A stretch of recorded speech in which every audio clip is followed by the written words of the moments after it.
Good morning, everybody. It's 10 a.m. We're going to call to order our Tuesday, May 10th Board of Commissioners meeting. Would you please rise for the Pledge of Allegiance?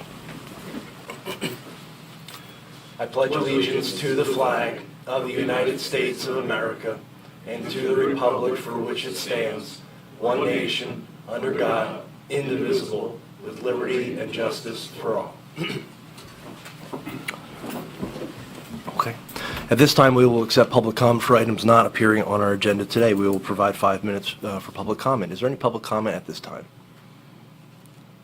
I mean, if we have just a minute, I just wanted to introduce myself. Oh, sure, to the yeah. commissioners. No, please. And we would ask you just to provide the municipality in which you reside in and your name, please, sir. And we, yeah, thank I you. reside down in Berks County. Oh, okay, sure. I am with a company called Raymond James, and we are interested in being an underwriter on the financing that you guys have an RFP out And your for. name, sir, I'm sorry. My name's David Eckhart. Okay, I'll leave some thank you. materials. Thank you. And I just wanted to introduce myself to Sure. let you know that our firm is a Thank you. very good firm. We've got 150 offices in the Commonwealth.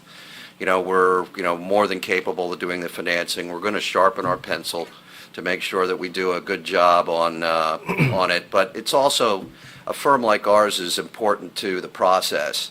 Even if somebody were to, sometimes underprice on the underwriting spread, you want somebody who's got the girth of a company like ours to make sure you get the best pricing on your bonds, particularly in a market like we're seeing now with the Fed raising rates as they are.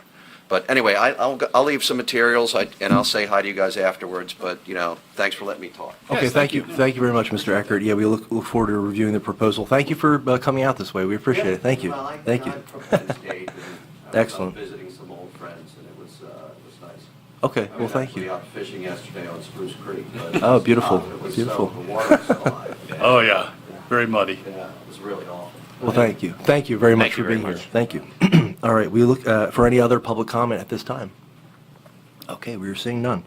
We will look for any additions to our agenda. Anything we need to add to the agenda today? We're good? Okay. All right, we'll look for a motion to approve our May 3rd meeting minutes. Motion to approve the meeting minutes from May 3rd. Second that. It's been moved and seconded. Any final discussion at this time? Hearing none, all in favor say aye. Aye. Aye. Motion is carried. Okay. All right, we're going to welcome up Brian Query to lead things off for Bellefont's Hometown Hero Banner Program.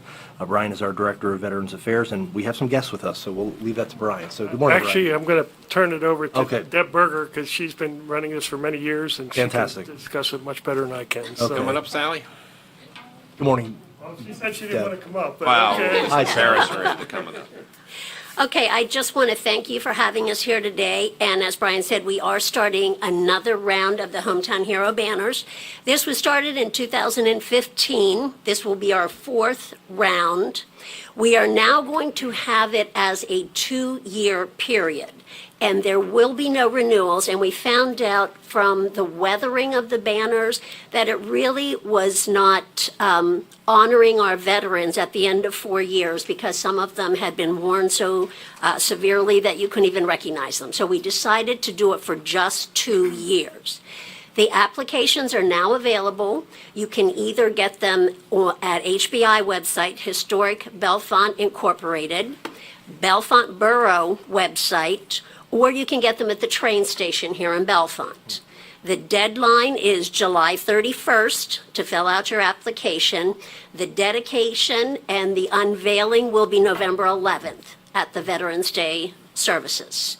The banners that were recently just taken down, they will be having a pickup for the family members that were honoring their veterans on May 21st. It's a Saturday from 9 to 12 at the train station, and that information is also available on Bellefonte Borough website or on the Historic Bellefonte Incorporated website.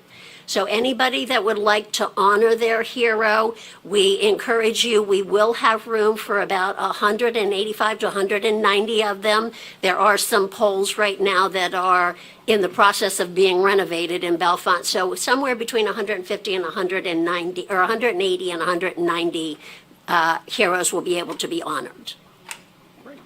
That's excellent. Okay, thank you so much, Okay, Deb. thank you. Anything Just else? thank you Oh, for all oh, your yeah, support sure. of Historic Bellefonte Incorporated. Of course. Our pleasure. Happy to do so. Just real quick, some Memorial Day announcements. Oh, please, sure, absolutely, Brian. That's what I was going to ask. Okay, all right.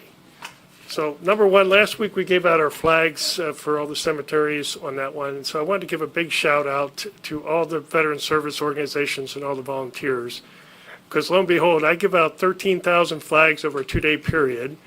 And about 3 to 4 weeks later, they magically show up on all of these cemeteries. And that's basically because of VFWs, American Legions, Boy Scout troops. I think there's even a grade school out there, helps put them out.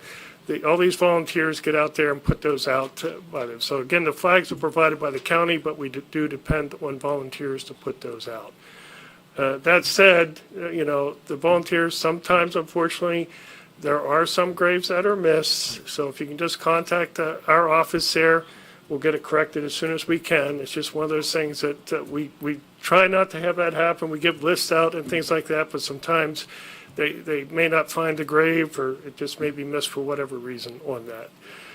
And then the other thing would be is this year, after a 2-3 year hiatus between the weather and COVID, we are going to be doing our annual kickoff for Memorial Day down at Sayers Dam.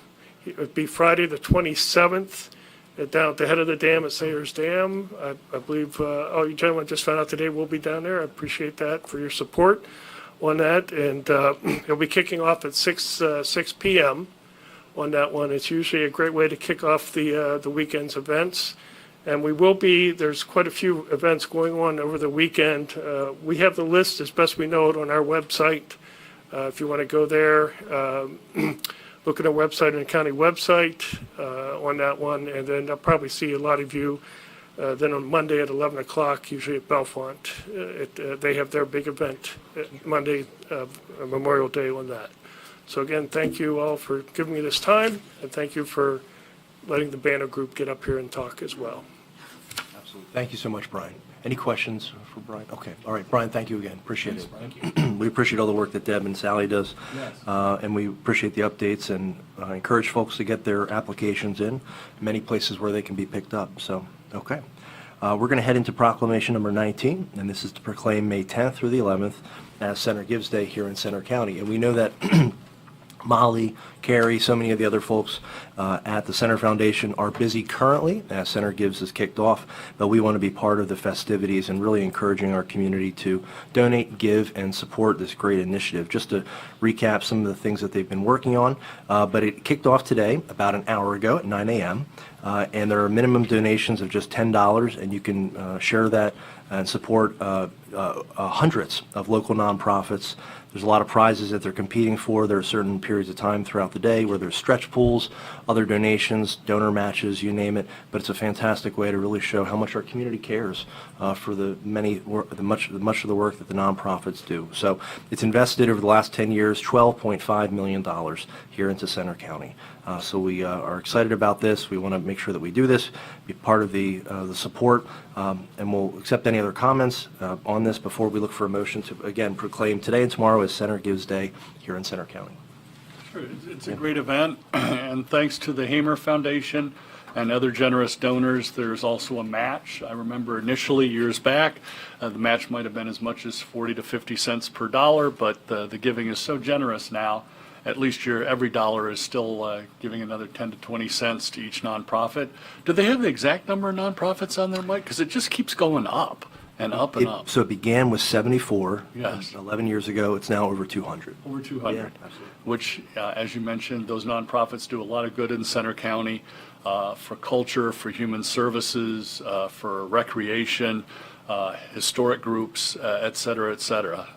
Wonderful, including the Orphan Care Alliance that works closely with the county for our foster children. So wonderful groups out there, and please give generously. Yeah, they touch a lot of lives, and it certainly is a fantastic way of showing support, because there is that multiplier in there that certainly helps, not only the organizations, but the community as well. So everybody benefits. Absolutely fantastic. Okay.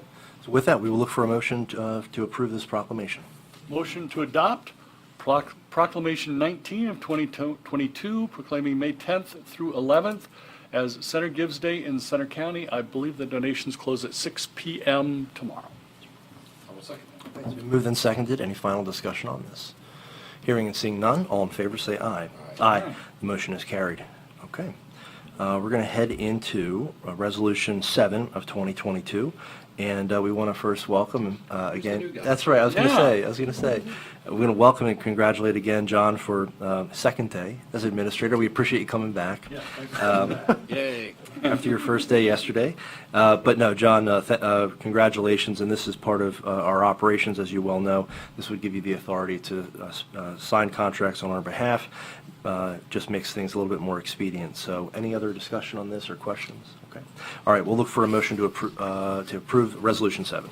Motion to approve Resolution number 7 of 2022. I will second that and also welcome John as our new administrator and wish him the best of success. Yeah. Thank you for having me. Absolutely, you bet, John. All right, all those in favor say aye. Aye. The motion has carried. Okay. We're going to go into Resolution 8 of 2022, and this is a resolution in support of an increase in funding for our mental health system for this upcoming fiscal year. We want to welcome up Natalie to also discuss this as well, talk about some of the things that we've worked on through the prior years. But in essence, the County Commissioners Association of Pennsylvania has named their top priority for this upcoming year, for this year, but also specifically for the budget year, to look to restore the cuts that occurred about 10, 11 years ago in the state budget, and principally in the mental health line item. And so this is essentially just voicing our support for CCAP's top priority, urging our local legislators and the governor as they go through with the budget negotiations to support the funding of the mental health system. We knew no one better to discuss this than Natalie, our Human Services Administrator and Administrator for Mental Health. So wanted to turn it over to you to highlight some things that have been worked on, some of the impacts this increase could do for us. So Natalie, thank you. Good morning. Our budget impact occurred in the fiscal year 2012-2013 here. So we're talking 10 consistent years of that 10% cut having occurred. And for us in particular, we are a block grant county, so we get around $6 million specific to our Human Services block grant. Of that, about a little over $4 million is specific to our mental health dollars. So 10% cut, $4 million. 10 years is a lot of money for us that we can support in our community. In particular for the county, our funding supports individuals for mental health services for those that are uninsured or underinsured, so outpatient services, our psych rehab programs, medication management, case management are all programs that we can provide using our base dollars because of the ability for us to serve that population. In addition to that, we also provide our crisis services through this funding. We support our crisis providers for it. We also provide our residential. Our residential programs, our supportive living and community residential programs are all fully funded using these dollars. And so we also then have the unique services that we create. The Declutter program is unique to our community. Some of our rep payee services is unique to our community. So, taking that recovery approach to mental illness and having those holistic services to provide a foundation for individuals is really how our base dollars work. So when we talk about additional funding for us, that really means expansion and addition of services. So it allows us to look at additional residential programs for us. That 10% of a little over $4 million could operate a small CRR program for us in our community. We are talking about expanding services specific to our school districts and our charter schools and our youth. So by able to doing that, we can creatively come up with ways. We have rural communities who would like providers to have offices there. By having county contracts as well as insurance and medical assistance contracts, that funding bundle allows them to look at some remote, more rural communities to have offices. By us being a financial backer to providers like that, by having contracts with additional funding, we could look for those expansions. And so, we are one part of the community of mental health. We heavily rely on our school districts, law enforcement, our community. Our nonprofits, like those today that are part of Center Gives, are all part of the ability for us to provide the services that we do. And by having that increased base dollars has a ripple effect in our community that we can see. And so our hope is to be able to have that increased funding back into our budget allows us to do some of the planning that task force had made recommendations to, our advisory board have. So we hope with this resolution that the budget can see the significance of adding funding to it. Thank you, Natalie. Very much appreciate it. Thank you. Any other comments or? I totally understand why this is the number one priority of the County Commissioners Association in Pennsylvania. County Health and Human Services are major players in mental health, and mental health does touch every family in the Commonwealth. And as you mentioned, Natalie, there are huge shortages at this point of mental health professionals throughout the rural areas of Pennsylvania, and provided we can perhaps just even have the cuts reversed from 10 years ago, it would go a long way toward hopefully building back the mental health systems in the rural parts of the state because, well, sorry, the Commonwealth, because, you know, without funding, people aren't going to provide those services. I would agree that it's a priority for us. I do have to give a certain amount of credit where credit's due in regard to when they did take away the 10%, they did provide us with the block grant program, which up to that point was a lot of siloed money. And by allowing us the opportunity to move that money around, it certainly was perfect. Well, I wouldn't say perfect, but a lot better than it was, because we were sending a lot of money back at that time because we, you know, if you couldn't spend it in this silo of programs, you couldn't move it anywhere else. So if we can keep that block grant program and maybe accent it with a little bit more money, that would be very helpful. But I will have to give credit where credit's due, and that block grant program was very effective in providing us with the opportunity to move funds around where they're best needed. So. One of the things we have seen, which is good news, it's great news, but it allows for further investments, is the additional funds that the state has been receiving through their revenue. I think they had the largest collection in a quarter or a month recently, so billions of dollars in additional funds that could be potentially utilized for some additional human service funding. Again, being mindful of the impact that will have in perpetuity, but still think that they could hopefully make that investment and be able to weather future storms. So again, we will be discussing this with our delegation to the General Assembly and having discussions with them as they vote on the budget, but we're getting close to a budget deadline, and we think that hopefully there will be some resolutions coming out of this. So at this time, we'll look for a motion to approve Resolution 8. Motion to approve Resolution 8 of 2022, a resolution in support of an increase in funding for the mental health system in the Commonwealth fiscal year 2022-2023 budget. I will second that. Okay, it's been moved and seconded. Any final discussion? Yeah, please, Gary. Mayor, could you talk about, I know it's a task force, and I think you touched on it. We had people who showed up at these meetings not too long ago saying they simply could not get in for appointments. The access was limited, and how you've addressed that. Sure. So I know that through the contracted providers that we particularly have, we have had them actively seeking additional staff. So we in particular have at least 4 contracted providers in outpatient. They are all actively looking to add staff to them. I know in particular we've had one who has been successful in adding additional staff to their complement. And so while we might not have lengthy wait list as maybe some other communities do, we still have some limitations on immediate appointments, but we have found that some of our providers have been able to onboard additional staff. I know that our managed care company, Community Care, is also actively recruiting additional providers who take medical assistance, so that's been really important. But more than anything, you know, even if an individual can't get into services right away, They contact our offices, we talk through options for them, for additional services, case management, crisis services. Sometimes our psych rehab program doesn't have a wait list at all, to have those services until the services that they need can start. But we are actively looking to expand our network, always. The request for services stay the same or increase with the pandemic? So with the pandemic came on the approval for telehealth for us, and so we really saw an impact there in terms of individuals being able to access services that was now allowed to be through telehealth. We did see a slight decrease. We did see a decrease in access to our services at the beginning of the pandemic just because of figuring out how to do telehealth services, but as that has stabilized and we have the ability for people to be seen in person and in telehealth, we've slowly seen some increase back to where we were prior to probably the pandemic with people accessing services.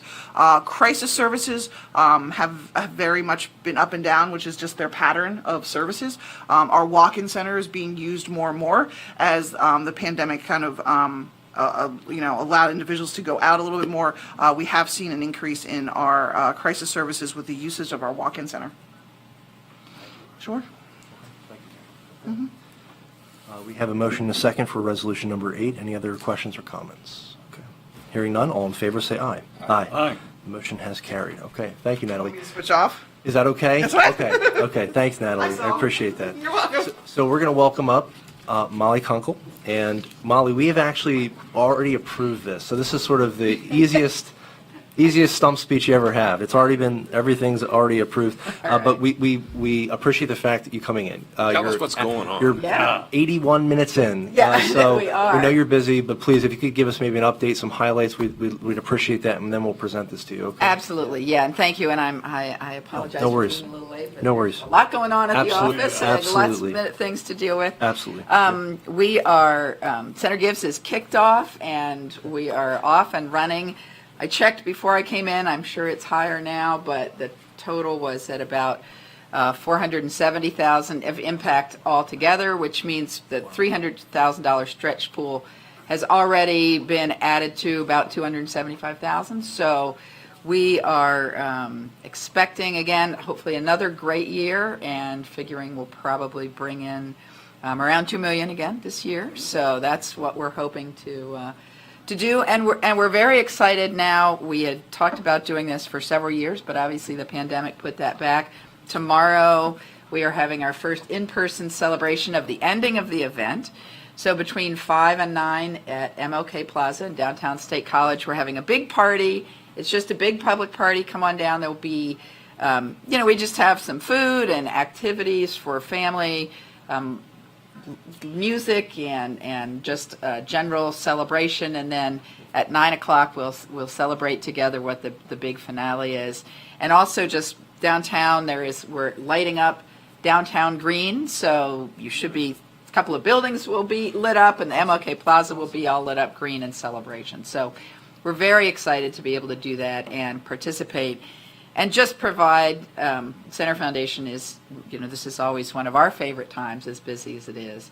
And to provide the assistance, as Natalie said, to the really critical services, human services that nonprofit organizations provide in this county, as well as all kinds of nonprofits that provide services, not only to human services, but for environmental, conservation, and arts, and animals, and everything. So there are 200 organizations participating this year, so go to centergives.org and please be generous, and we look forward to seeing everybody at MLK Plaza tomorrow at the end of the event. Fantastic. This is always an exciting time in the community. We see the signs, we see the whole community sort of light up. We get a lot of emails. Yes, I think it's it's a lot of emails from organizations, which is great. The outreach is great, but it's really a time to celebrate all the great work that's done and support in any way we can. So we appreciate you coming in, Molly. Thank Wonderful. Thank you so much. you. Absolutely, yeah. Talking about the emails, I think I got 50 this morning between 6 a.m. and 8 a.m. But those are all organizations that I gave a small amount towards, and they're kind of remembering that. But they do great work. Your organization is an incredible gathering and convening organization for all the nonprofits, the advice and assistance you give them, in addition to assisting them with the fundraising. So thank you very much for that. Absolutely. Do you accept corporate generate donations? Yeah. Let me have your card. Yeah, I will, absolutely. All right, wonderful, thank you. Thank you. Thank you I very mean, much. Thank this you. is the sort of thing we do all the time, so That's fantastic. Thank you. I just didn't know that was what's going on, and we probably would have known it. But this is, I would love, I'll get something. All right, absolutely, wonderful, thank you. All right, wonderful. So we've already taken the vote, Molly, but we'll welcome you up. We'll present this to you. We'll spread it on our social media as well, okay? Fabulous. Downtown or Great to see you anywhere as else. always. Great to Yeah, see you. good to Thank you. see Yeah, you. thank you. It's so There you nice go. to be able to There be you go. together That's what we're still. doing. Absolutely, yeah, exactly. Okay, thanks, Natalie.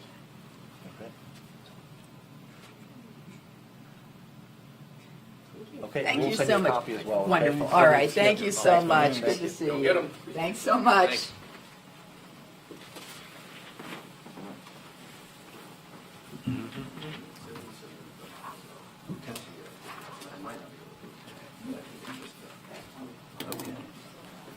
So, thank you, Molly, thank you.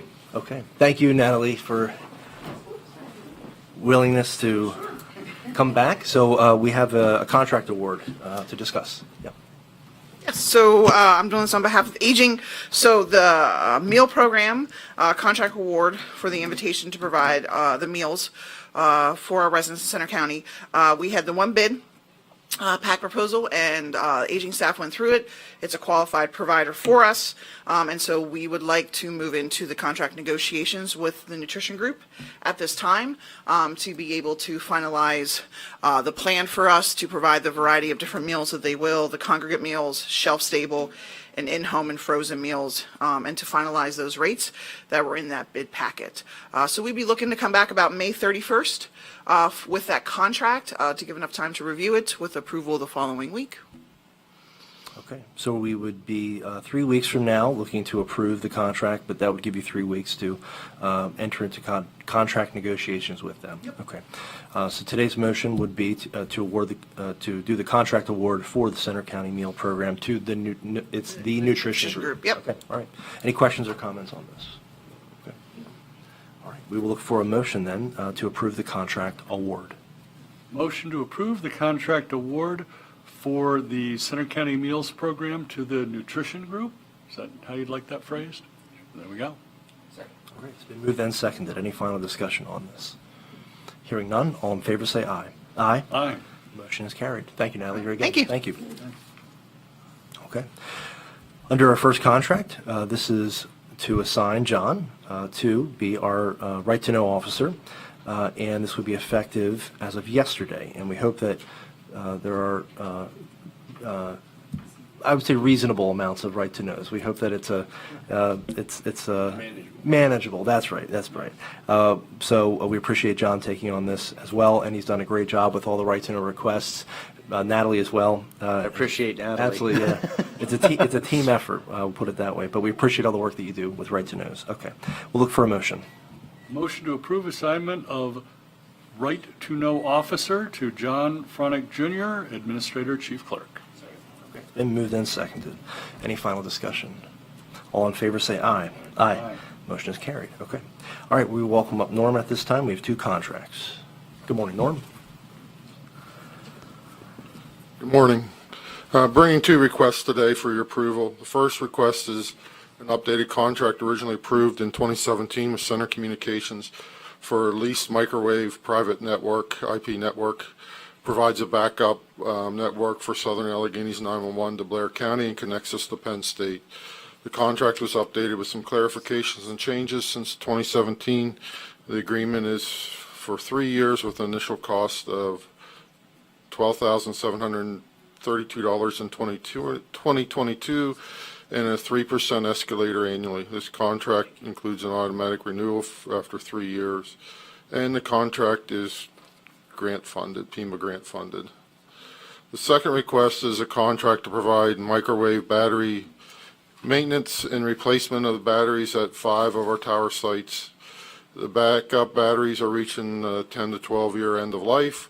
This battery replacement project started last year, and originally this year was going to be the final phase of the battery replacement plan, but unfortunately with the enormous battery price increase, this project will now continue into the 2023 budget with Phase 3. The total cost for Phase 2 is $93,850. Okay, thank you, Norm. In terms of, for item 1, is that January to December contract, or is that? That is a January Okay, through it's December. Okay, calendar year. Okay, thank It you. ended December 31st, and we're just getting it updated. Okay, thank you very much. Okay. Any other questions for the 2 items for emergency communications? Okay. We would look for a motion. Motion to add items 1 and 2 for emergency communications to next week's consent agenda. It's been moved and seconded. Any final discussion? Hearing none, all in favor say aye. Aye. The motion is carried. Okay, thank you, Norm. Thank you. Appreciate it. All right, we have items for adult services. We will welcome up Faith at this time for contract addendums. Good morning, Faith. Well, I feel like I've been in front of you in regards to these DCD contracts a number of times. They continue to extend them, which is actually quite a opportunity for us. So at this point in time, we just learned that HUD is looking to possibly extend the DCD ESG1 or CV1 and 2 contracts as far out as September of 2023. We are at about 50% of spending in CV1 and about 36% in CV2. So we are looking to take the opportunity to extend our contract currently until August 31st. That's going to give us enough time to hit 50% of both funding sources by the end of June. And then we can move forward and just kind of continue to have that ability to spend down funds. And again, just to reiterate, we use this currently for emergency shelter and rapid rehousing. This is actually a really awesome opportunity for us in a couple of different ways. We were able to apply for additional HUD funds for rapid rehousing to actually double the size of the program because of the data and the services we provide through DC services for a 3-month period. So that's really great. The other thing that's really exciting that we learned from DCD is that they do expect to recollect and reallocate funds during this period of time.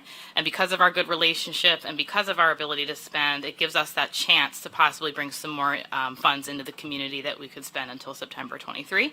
And we can also change and add services. So for example, if we got a substantial amount of money, we could possibly have another homeless prevention program through the Office of Adult Services from these existing grants. So that was really exciting news. I expect to be back multiple times for the contract addendums. It's just the nature of the business.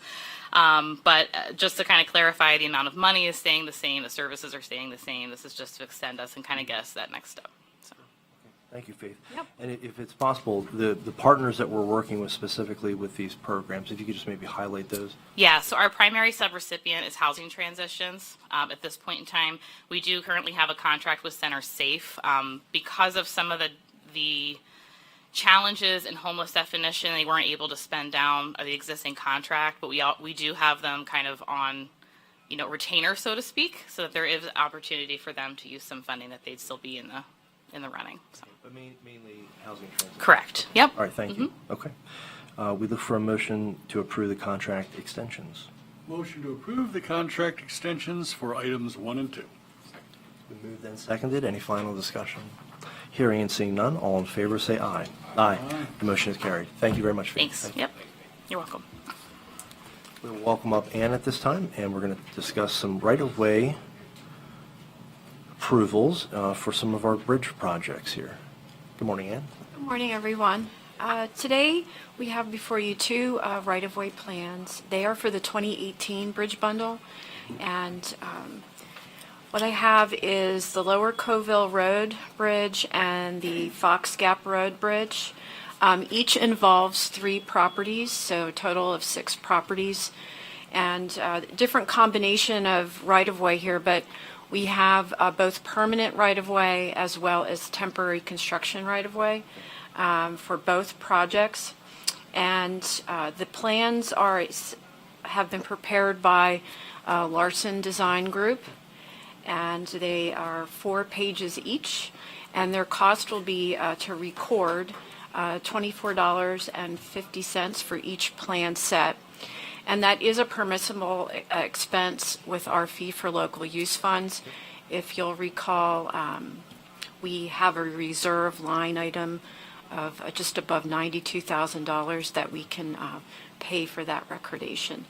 At some point later in the future, there will be deeds recorded, and then we will repeat this again for the 2019 bridge bundle. Okay, sounds good. Thank you, Ann. All right. Any questions or comments? Good to see those projects moving forward and utilizing, I think at least one case, the $5 fee. Absolutely. Absolutely. Okay. All right, thank you, Ann. This is great, great progress. We will look for a motion to approve. Motion to approve the right-of-way plans for bridges in Spring and Miles Townships. Second. It's been moved and seconded. Any final discussion, questions? Hearing none, all in favor say aye. Aye. The motion has carried. Okay, thank you again, Ann. Thank you. Thank you very much. Okay. All right, for our capital projects and specifically for the Centercrest building, we'll turn it over to John at this time. Thank you, Commissioners. These items pertain, as you said, to the adaptive reuse of the former Centercrest facility. The first one is approval of the amended design proposal, where we have removed the cost estimation services from the responsibility of the architect and will be transferred to the construction manager advisor role, which we will identify here hopefully shortly. The other item is approval of the AIA standard form of agreement between the county and the architect, contingent upon final legal review and satisfaction of any comments made by the county solicitor. So that would be the one caveat to the motion would be, contingent upon final review and approval by the solicitor. Sounds good. Thank you. Any questions? I guess the only one I have is, I'm just wondering, what are our liabilities if, let's say this project comes in prohibitively expensive? What are our liabilities in regard to any of these? Do we know? To the contracts? I could get a definitive answer for you on that. I believe that it would probably be prorated based on the amount of work that would have been completed by the architect at that point in time, because we will be invoiced throughout as work is completed. So we'd have to determine what amount of level of completion of work has been completed at that point. Commissioner, are you specifically talking about the work that's going to be done by the architect or the contractors and else? Well, I'm just thinking, once this project actually kicks off and we get, we go out for bid and we find out it's a $40 million project, what happens to all the, to the work at that point? Absolutely. No, I think that this would just be for the architect itself. Design. And the design, yeah. Yes. So this is set, the costs are set with the 872, and then there potentially could be other reimbursements up to that $300,000 amount. Yeah, so their costs are set. And again, they've had eyes on the building for months, not a whole year, I don't think. Almost a year. Almost a year. So would it be fair to say the architecture, the design costs are set at that? That's the set. Yes, there are a few items that were set aside as time and expense for any unforeseen items that may come up through the process. So there could be, like the example that I've been using is if we find out that the water pressure is inadequate going into the building, there may be a pump design that would be needed. And that is not incorporated into these costs. So we'd probably go out to an engineering firm to design whatever system may be required. So we have some known unknowns that we may have to address at some point that would not be included in this cost. Well, I'm going to ask the same question when the construction manager is hired, because that's obviously, if the project hits a snag, then the construction manager's responsibilities are limited as well. Absolutely. Any other questions or comments on this? No, I think it's a fair point. Thank you, Commissioner. Okay. We look for a motion then. Motion to approve the item for capital projects. Second. It's been moved and seconded, and all of us are comfortable with pending solicitor review on that. Oh, yes. Yeah. Okay. All right. So it's been moved and approved, contingent upon solicitor review. Any final discussion or questions on this? Okay. Hearing none, all in favor say aye. Aye. The motion has carried. Thank you, John, very much. All right, we'll welcome up Krista at this time. Good morning, everyone. Good morning. We have a renewal to consider. Yes. So last May, in an effort to offer court employees more parking spaces than what was available in and around the courthouse, you, the board, agreed to rent 10 parking spaces from the Borough of Bellefonte.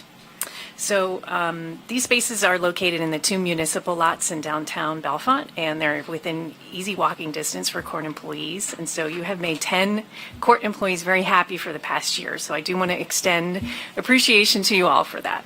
Sometimes it's the little things that mean a lot, right?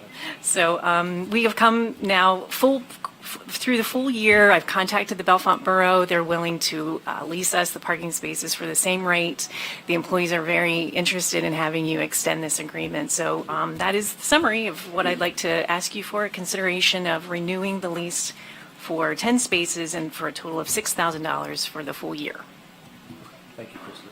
Yeah, with the borough changing some of the guidelines and locations of parking, this was an important thing to do, and so we were happy, I think, to continue this. So we look for a motion to add the lease to next week's consent agenda. Motion to add the lease of 10 parking spaces from the Borough of Bellefonte to next week's consent agenda. I will second that.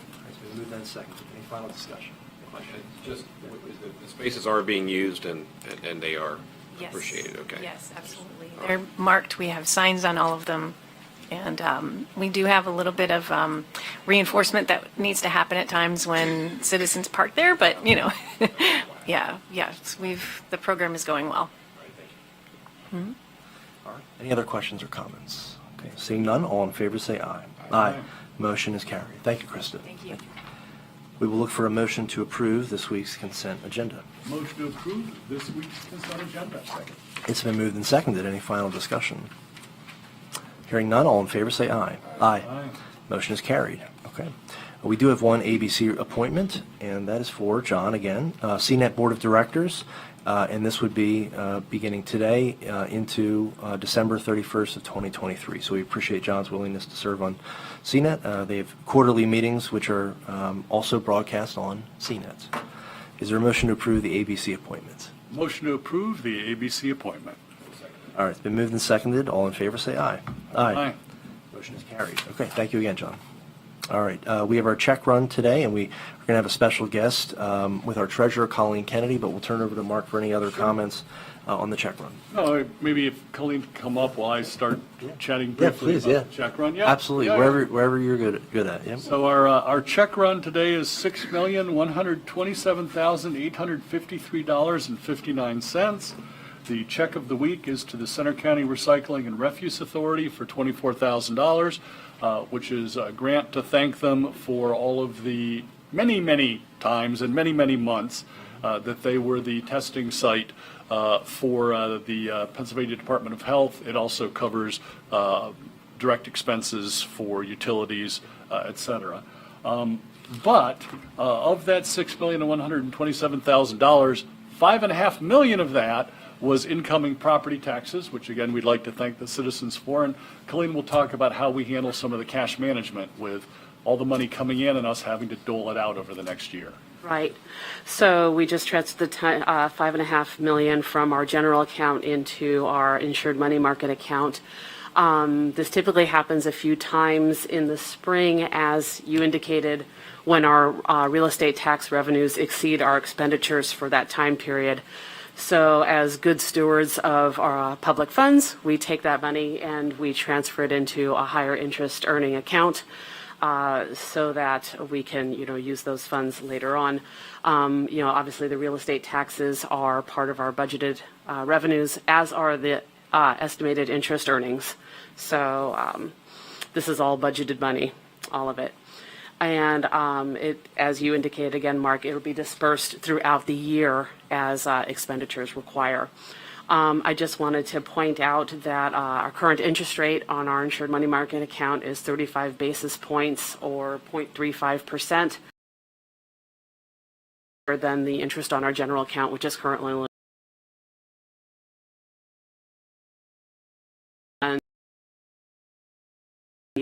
revisiting the money market account rate tomorrow. We reached out to the bank as the Fed raised rates, and so we'll see what they come back with. We might be getting more than the 0.35%. So I don't know if you have any further questions about that, or if that provides the additional information you wanted. Yeah, I think we just wanted to highlight the we typically will see these around this time. Yep, we've already transferred 3 million before this, and this week we'll be transferring another 6 million. So we just wanted to give the opportunity as the entity that does those moves, does those transfers, and appreciate the opportunity to just have you here today, Colleen. Thanks Thank for you. asking me, I appreciate it. Absolutely. And I want to recognize our recorder deeds, Joe Davidson, who's also here today, who actually gives us the opportunity to see growth and increases in our real estate tax base, both for the county, but also for the municipalities and the school districts. So. I want to recognize our controller, Jason. Oh, yes, He's also exactly. here They're all today. here. Jason, he makes sure it all stays within the guide. they're guardrails. spending appropriately, and absolutely. Well, Controller Moser and I make these decisions jointly based on the expenditures that are coming up, because obviously we need to keep that in mind and make sure that we have plenty of funds available immediately before we decide how much we're going to be transferring over for investment. So. Just while we have you here, Sure. what type of impact do you think this 0.5% increase and the subsequent increases in the Fed's interest rate will have on our investment? Unfortunately, not much. Our money market increased. When did we talk to Karen? Just like a couple of weeks ago. And it had increased from 20 basis points up to 35. And we had hoped for more, but there are a couple of things in play. It's not just the Fed increasing rates, but because of all of the stimulus that has been provided during the pandemic, banks are currently rather flush with cash. And so they are,